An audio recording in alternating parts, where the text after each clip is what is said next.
શ્રી સુરદાસજી કહે છે કે શ્રી યમુનાજીના નામ મહિમાને જાણો, મર્યાદા જીવો તેમનું નામ રટી સુખ પામે છે, પુષ્ટિ જીવો પુષ્ટિ સુખ પામે છે તેમ તમે નક્કી સમજજો.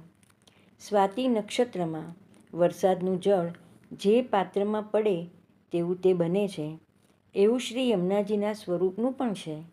સ્વાતિ જળ જેવા શ્રી યમુનાજીને કૃપા સાગર જાણો. તેઓ ગુણોના ભંડાર છે, તેમની પ્રશંસા કેટલી કરીએ. શ્રી યમુનાજીનું સ્વરૂપ જેમ અલૌકિક છે તેમ તેમનું નામ પણ અલૌકિક છે. અવતારકાળમાં શ્રી યમુનાજી પોતાના સ્વરૂપ બળથી શરણાગત જીવોનો ઉદ્ધાર કરતા હતા. અનઅવતારકાળમાં શ્રી યમુનાજી પોતાના નામ બળથી શરણાગત જીવોનો ઉદ્ધાર કરે છે. શ્રી યમુનાજીનું નામ દિવ્ય, અલૌકિક, સ્વરૂપાત્મક છે.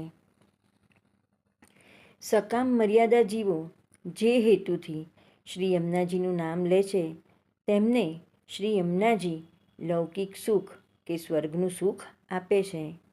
નિષ્કામ મર્યાદા જીવો લૌકિક સુખની અપેક્ષા રાખતા નથી, તેઓ કેવળ મોક્ષની ઈચ્છા રાખે છે. શ્રી યમુનાજી મોક્ષનું દાન કરે છે. જે પુષ્ટિ જીવો છે તેમને લૌકિક સુખની, પારલૌકિક સુખની કે વૈકુંઠની પણ ઈચ્છા હોતી નથી. આવા પુષ્ટિ જીવોનો એક જ મનોરથ હોય છે, આ દેહથી આ જીવનમાં અને મૃત્યુ બાદ નિત્ય લીલામાં સાક્ષાત શ્રી ઠાકોરજી સાથે રાસવિલાસ પ્રાપ્ત થાય. રાસવિલાસનું સુખ પુષ્ટિ માર્ગનું ઉત્તમો ઉત્તમ ફળ છે. શ્રી યમુનાજીની કૃપા વિના તે મળતું નથી.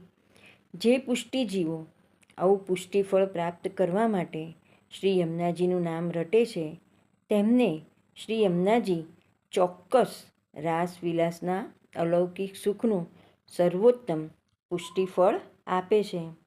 જે જીવ જેવા ભાવથી અને ઈચ્છાથી તેમનું નામ રટે છે તેને તેઓ તેવું દાન કરે છે. શ્રી યમુનાજીના ગુણોરૂપી ભંડારની પ્રશંસા થઈ શકે તેમ નથી.